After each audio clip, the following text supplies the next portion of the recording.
여호와의 선하심과 인자하심은 영원하다고 했습니다. 그러므로 우리도 하나님의 그 선하심과 인자하심을 영원히 찬양해야 하고 항상 감사해야 한다라고 말씀드렸죠. 자, 그런데 하나님의 인자하심, 하나님의 선하심이 구체적으로 어떤 것이라고 했습니까? 오늘 본문에서 그것을 두 가지로 설명해 주고 있어요. 그가 사모하는 영혼에게 만족을 주시며 줄인 영혼에게 좋은 곳으로 채워주신다. 하나님의 인자하심, 하나님의 선하심의 첫 번째 모습은 사모하는 영혼을 만족하게 해주신다.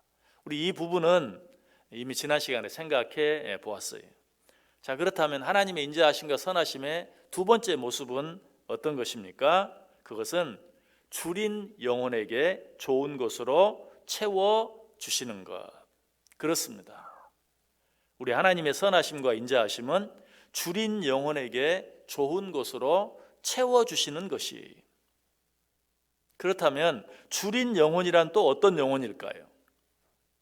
그 의미는 사모하는 영혼과 비슷하죠. 그럼에도 불구하고 오늘 시인이 이 사실을 한 번 더, 선하시고 인자하신 하나님이 사모하는 영혼을 만족하게 해주신다는 것으로 끝나지 아니하고 줄인 영혼에게 좋은 것으로 허락해 주신다라고 또 한 번 말씀하고 있는 이유가 무엇일까요? 그것은 이 줄임이라는 감정과 사모함이라는 감정 사이에는 약간 차이가 있어요. 사모함이라는 감정은 약간 사치스러운 그런 감정이다. 무엇을 사모한다. 그런 감정이라면 줄임이라는 감정은 그보다 훨씬 강한 절대절명의 생명과 관계된 그런 감정이라고 말할 수 있죠. 시인은 그래서 이것을 강조하기 위해서 선하시고 인자하신 하나님이 사모하는 영혼을 만족하게 해주신다라는 말씀에서 끝나지 않냐고 한 번 더 선하시고 인자하신 하나님께서 줄인 영혼에게 좋은 곳으로 채워주신다라고 말하고 있어요. 이런 줄인 영혼에 대해서 시편 119편 131절이 잘 말하고 있어요. 내가 주의 계명들을 사모함으로 내가 입을 열고 헐떡였나이다. 입을 열고 헐떡인다. 저는 이 말씀을 볼 때마다 그 새가 둥지를 만들어 놓고 거기에 알을 까고 새끼를 부화하죠. 새끼를 부화하고 나면 어때? 그대로 내버려 둡니까? 아니죠. 이제는 날아다니면서 먹이를 잡아다가 그 새끼들을 먹이죠. 그런데 어미 새가 먹이를 물고 둥지로 돌아오면 그 둥지 안에 있는 새끼 새들이 어때요? 얼마나 입을 크게 벌리고 입이 자기 머리도 들어갈 만큼 크게 벌려요. 그리고 목은 어때요? 더 이상 뽑을 수 없을 만큼 길게 뽑아요. 저는 그 모습을 볼 때마다 이 말씀이 생각나요. 내가 입을 열고 헐떡였나이다. 바로 그런 모습. 어미 새가 먹이를 가지고 왔을 때 그거 하나 먹기 위해서 그냥 자기 머리도 들어갈 만큼 입을 크게 벌리고 목은 아주 그냥 금방 떨어져 나갈 만큼 길게 빼고 짹짹거리는 그런 모습을 보면 저것이 바로 줄인 영혼의 모습이구나 하는 그런 생각이 들어요. 이것이 바로 먹이에 굶주린 모습이 말씀에 줄인 자들도 마찬가지. 하나님의 말씀 앞에서 어미새가 물고 온 그 먹이를 먹기 위해서 입을 그냥 그렇게 벌리고 목을 그렇게 길게 뽑고 짹짹거리면서 소리를 지르는 것처럼 하나님의 말씀을 사모하는 자들도 바로 그런 모습으로 하나님의 말씀을 듣기를 원한다. 사실 목사로서 설교를 하면서 성도들을 바라보면 그런 모습이 느껴져요. 얼마나 말씀을 사모하는가 혹은 그렇지 못하는가 하는 것이 느껴질 때가 참 많이 있어요. 하나님은 왜 그런 걸 못 느끼겠어요? 어미새가 먹이를 물고 와서도 그 많은 새끼들 가운데 누구에게 먹이를 줄까요? 가장 간절하게, 가장 입을 크게 벌리고 가장 목을 길게 뽑고 짹짹거리는 그 새끼 새에게 먹이를 줄 수밖에 없겠죠. 그래서 시편 42편 1절에 하나님이여 사슴이 시냇물을 찾기에 갈급함 같이 내 영혼이 주를 찾기에 갈급하니이다. 하나님이 어떤 자들에게 좋은 것으로 주신다? 사슴이 시냇물을 찾기에 갈급함 같이 내 영혼이 갈급한 그런 자들. 여러분, 사슴이 목이 마르면 겨울에 특별히 마실 물이 없어서 물을 마시고 싶으면 어떻게 하는 줄 아세요? 동네까지 내려와요. 사슴이 동네에 내려온다는 말이 무슨 말인 줄 아세요? 죽기를 각오하고 내려온다는 거예요. 사슴이 사람들이 사는 동네에 내려온다는 것은 너무 목이 마르고 너무 배가 고파서 죽기를 각오하고, 사람들이 사슴이 가까이 가면 총을 겨누고 자기를 쏴서 죽일 수도 있다는 사실을 알면서도 물 한 모금을 얻기 위해서 민가로 내려오는 것이 그야말로 절대절명의 목숨을 건 선택이죠. 바로 이런 모습으로 하나님을 사모하는 자, 하나님의 말씀을 사모하는 자, 이런 영혼이 줄인 영혼이요, 하나님은 그런 줄인 영혼에게 좋은 것으로 배부르게 해주신다. 그런데 이 배고픔도 정도의 차이가 있어요.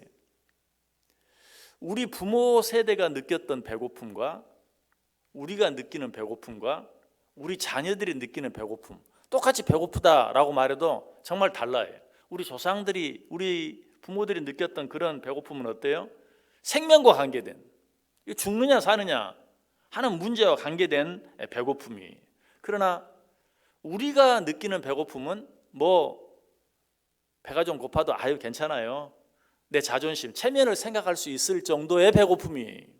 안 먹고도 아유 먹었어요, 요 정도의. 우리 자녀들이 생각하는 배고픔은 어떤가요?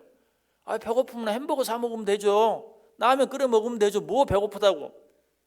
그냥 배가 고프다 그러면 편의점 가서 간단하게 뭐 사 먹으면 되는 그런 정도의 배고픔이. 배고픔의 정도가 달라요. 하나님을 사모한다든지 하나님의 말씀에 줄여 있다든지 줄인 영혼들도 그 정도의 차이가 있어요. 내가 이 말씀 듣지 아니하면, 받지 아니하면 죽는다라는 생각에 배고픔을 가진 자들과 그냥 그래도 말씀 들으면 좀 편안해지니까 하는 이런 정도의 배고픔과, 아니 요즘 말씀 흔하잖아, 아무 때나 그냥 전화기만 켜면 들을 수 있는 거, 그게 말씀인데 배고플 때 먹으면 되지 하는 그런 정도의 배고픔. 자, 하나님께서는 어떤 배고픔을 가진 자들에게 좋은 것으로 만족해 주실까요? 오늘 본문이 줄인 영혼에게, 얼만큼 줄인, 이 말씀을 먹지 아니하면 죽을 수밖에 없다, 죽을 각오를 하고 하나님을 사모하고 하나님의 말씀을 사모하는 그런 자들에게 하나님께서 좋은 것을 허락해 주신다. 자, 그렇다면 오늘 본문이 말하는 줄임은 어느 정도의 줄임일까? 그걸 이해하기 위해서는 이 말씀이 쓰여졌을 당시의 모습을 생각해 봐야 되겠죠. 당시 이 팔레스틴 지역은 어떤 지역입니까? 우리가 너무나 잘 아는 것처럼 광야와 사막밖에 없는 그런 지역이었어요. 그래서 그 지역을 여행하는 사람에게 먹을 것, 마실 것은 정말 귀한 것이었고, 그런 것들은 돈 주고 사 먹지 아니하면 얻을 수 없는 그런 것들이었어요. 그래서 이사야 55장 1절에 보면 오호라 너희 목마른 자들아 물로 나오라, 돈 없는 자도 오라, 너희는 와서 사 먹되 돈 없이 값없이 와서 포도주와 젖을 사라. 당신 먹을 것, 마실 물 한 방울 돈 주지 아니하고는 거저 얻을 수 없는 그처럼 귀한 것이었어요. 그래서 하나님의 말씀을 와서 먹으라 라고 말할 때 너희는 이것들을 돈 없이 값 없이 내가 너희들에게 주겠다라고 말했던 것을 보게 돼요. 또 모세가 이스라엘 백성들을 데리고 가데스 지역을 지나갈 때 에돔 왕에게 한 말이 있어요. 뭐라고 말한 줄 아세요? 우리에게 당신의 땅을 지나가게 하소서. 우리가 밭으로나 포도원으로 지나가지 아니하고 우물물도 마시지 아니하고 왕의 큰 길로만 지나가고 당신의 지경에서 나가기까지 왼쪽으로나 오른쪽으로나 치우치지 아니하리이다 하리라. 여러분, 이 말이 무슨 말인 줄 아세요? 우리로 하여금 당신의 땅을 좀 지나가게 해달라. 우리가 그 땅을 지나가면서 절대로 밭이나 포도원에 들어가지 않겠다. 당신들의 음식을 함부로 우리가 취하지 않겠다는 거죠. 또 당신의 우물물을 마시지 않겠다. 얼마큼 귀하면 우리가 당신의 땅을 지나가되 절대로 당신 땅에서 나는 물 한 모금 마시지 않겠다라고 말했겠어요. 그리고 또 그 다음에 보면 이런 말도 나와요. 우리와 우리 짐승이 당신의 물을 마시면 그 값을 낼 것이라. 얼마나 마실 물 한 방울이 귀했는지 알 수 있죠. 바로 이런 상황 속에서 오늘 성경 이야기, 줄인 영혼에게 좋은 것으로 풍성하게 허락해 주겠다. 그래서 아까 읽었던 시편 42편 1절, 하나님이여 사슴이 시냇물을 찾기에 갈급함 같이 내 영혼이 주를 찾기에 갈급하니이다. 그리고 나서 뭐라고 말합니까? 내 영혼이 하나님 곧 살아계시는 하나님을 갈망하나니 내가 어느 때에 나아가서 하나님의 얼굴을 배울고. 물 한 모금 먹기 위해서 민가로 내려가는, 목숨을 걸고 민가로 내려가는 그 사슴과 같이 하나님의 말씀을 사모하는 그 모습을 우리에게 보여주고 있어요. 여러분, 이것이 이처럼 줄인 마음을 가진 자들을 하나님께서 좋은 것으로 허락해 주신다. 시편 34편 10절에 말해요. 젊은 사자는 궁핍하여 줄일지라도 여호와를 찾는 자는 모든 좋은 곳에 부족함이 없으리로다. 여호와를 간절히 줄인 영혼처럼 찾는 자들에게 모든 좋은 곳에 부족함이 없으리로다. 예수님께서도 말씀하시죠. 의에 줄이고 목마른 자는 복이 있나니 그들이 배부를 것이다.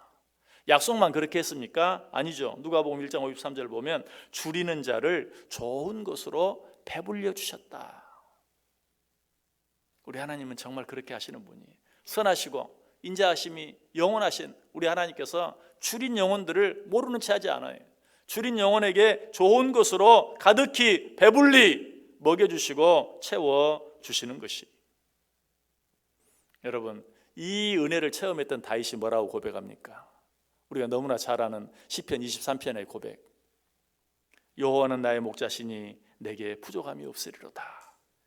그가 나를 푸른 풀밭에 누이시며 쉴 만한 물가로 인도하시는도다. 내 영혼을 소생시키시고 자기 이름을 위하여 의의 길로 인도하시는도다. 주께서 내 원수의 목전에서 내게 상을 차려주시고 기름을 내 머리에 부으셨으니 내 잔이 넘치나이다. 내 평생의 선하심과 인자하심이 반드시 나를 따르리니 내가 여호와의 집에 영원히 살리로다. 여러분, 이 고백, 이 찬송이 여러분의 것이 되기를 원하십니까? 어떻게 하면 될까요? 줄인 영혼을 가진 자들이 됐어요.